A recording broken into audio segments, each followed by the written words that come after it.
Well, it's only one game, really. I mean, so it's a good way to start the weekend off. But there's a lot of baseball left, and we've been there a lot, and to realize that it's a 3-day weekend, and so it's a good way to start. James gave us a good opportunity on opening night, and we got to get ready to play tomorrow. And he said he didn't have his best stuff. When your ace is able to give you 7 scoreless innings when he doesn't have his best stuff, what does that say about him? Well, I think he competed. I think he got a little stronger as the game went along. I thought he was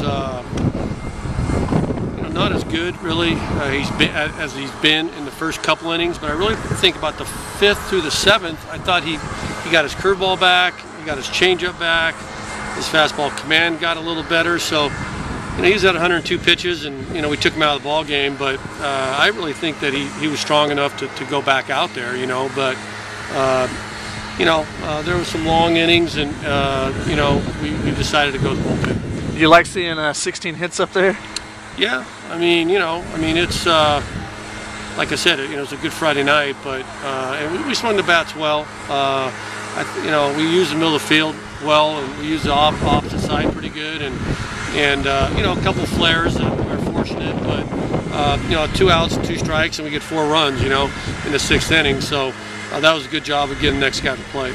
Yeah, how big do you think that at bat was for Brett Stevens? I mean, he fouls off 3-4 pitches with 2 strikes, and then gets the single. Ends up being a 2-run play. Especially against a left-handed pitcher. I mean, they brought him in to really get those types of hitters out, and he battled. I mean, he was 3-2, and the pitcher threw some good breaking balls, and he fouled a couple off, and I think he hit a fastball, but he used the middle of the field, and fortunately, we got 2 runs out of that play. It seems like your confidence is kind of growing in him. You put him back in the leadoff spot after that's where he started the season.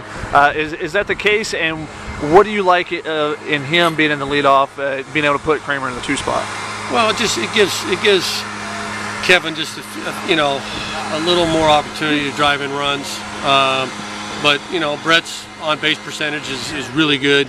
Like he was, I think, one of the best leadoff guys in the country in a short time in the first 8 or 10 games, and that, his runs scored and his on base percentage was through the roof, and then he got hurt, so I think he's kind of getting back to where he was early in the season.